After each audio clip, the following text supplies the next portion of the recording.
The who's who down in Vancouver liked Christmas a lot, but the Grinch, who lived in the North Shore Mountains, did not. The Grinch hated Christmas, the whole Christmas season. Now please don't ask why. No one quite knows the reason. It could be his head wasn't screwed on just right. It could be perhaps that his shoes were too tight. But I think the most likely reason of all may have been that his heart was 2 sizes too small. A simple issue he could have fixed at St. Paul's, but he never gave them a call. Such a pity. The Grinch stood there on Christmas Eve, hating the city. He would stare at the people with his face all gritty. Every look made him frown and the ground start to spin as he peered from his spot on top Crown Mountain, for he knew everyone down in Vancouver below was busy now, maneuvering holiday traffic flow, trying to get where they gotta go. That traffic won't hold them, he snarled with a sneer. Tomorrow is Christmas, it's practically here. Then he growled with his Grinch fingers nervously drumming, I must find some way to stop Christmas from coming. For tomorrow he knew all the girls and boys would wake bright and early and they'd rush for their toys, and then, oh the noise, noise. That's one thing he hated. The noise. And then the whole city from West Van to East would sit down to a feast, and they'd feast. They would feast on regular pudding and well-cooked roast bird, which was something the Grinch found completely absurd. And then they'd do something he liked least of all. Every person down in Vancouver, the tall and the small, would stand close together. With Christmas bells ringing, they'd stand hand in hand, and they all would start singing. They'd sing, and they'd sing, and they'd sing. And the more the Grinch thought of this whole Christmasing, the more the Grinch thought, I must stop this whole thing. Why, for 130 years I've put up with it now. I must stop this Christmas from coming. But how? Then he got an idea. An awful idea. The Grinch got a wonderful, awful idea. I know just what to do. The Grinch laughed in his throat, and he made a quick Santa Claus hat and a coat, and he crackled and clucked. What a great Grinchy trick! With this coat and this hat, I look just like Saint Nick. All I need is a reindeer to complete my quest, but since reindeer don't live quite this far west, he would need to settle for something second best. If I can't find a reindeer, I'll make one instead. So he called his dog Max, and then he took some red thread and he tied a big horn to the top of his head. It was just him and Max in the mountain, but they lived quite content. It was his only pet-friendly option to rent. The Grinch loaded some bags and some old empty sacks on the ramshackle sleigh, and he hitched up old Max, and the Grinch said, "Giddy up," and they left his house in a grin as they went towards town through the trails of Grouse Mountain.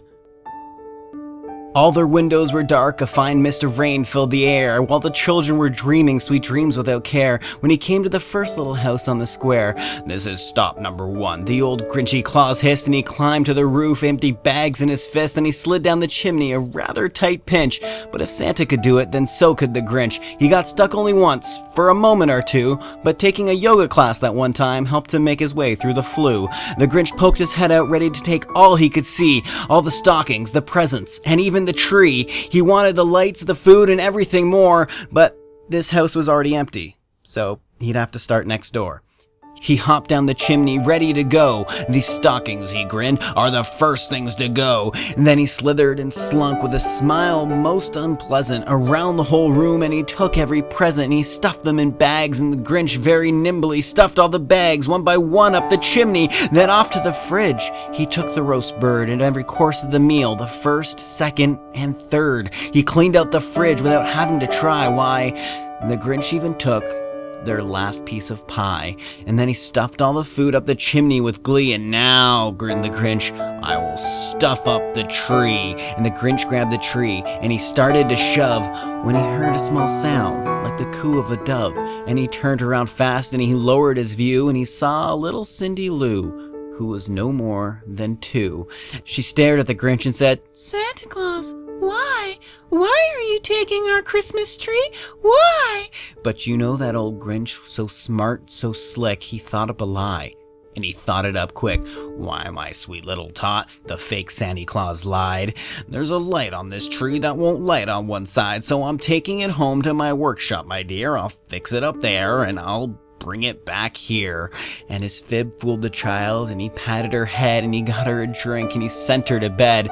And when little Cindy Lou went to bed with her cup, He went to the chimney and stuffed the tree up, and then the last thing he took was the log for their fire, and then he went up the chimney himself, the old liar. On the walls he left nothing but hooks and some wire, and the one speck of food that he left in the house was a crumb that was even too small for a mouse. Then he did the same thing to the other houses, leaving crumbs much too small for other mouses. It was 15:15 dawn, all the folks still abed, not a clue while they snoozed, while he packed up his sled, packed it up with their presents, the ribbons, the wrappings, the tags, the tinsel, the trimmings, the trappings. He took all their socks, the shirts, and every blouse he could find. He took them all 2.9 kilometers up the grouse grind.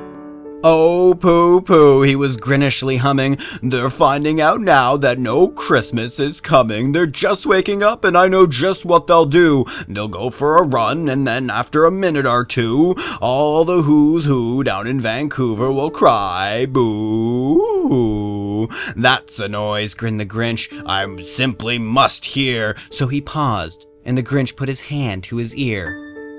And he did hear a sound rising over the clouds. It started out low, and then a crowd started to grow. But the sound wasn't sad. Why, the sound sounded merry. It couldn't be so, but it was merry. Very.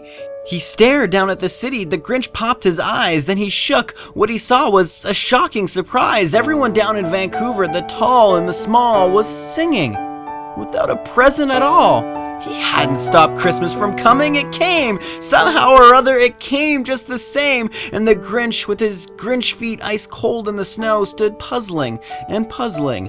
How could it be so? It came without ribbons. It came without tags. It came without packages, boxes, or bags. And he puzzled for 3 hours till his puzzler was sore. And then the Grinch thought of something he hadn't thought before. Maybe Christmas, he thought, doesn't come from a store. Maybe Christmas perhaps means a little bit more. And what happened then? Well, in Vancouver they say that the Grinch's small heart grew 3 sizes that day.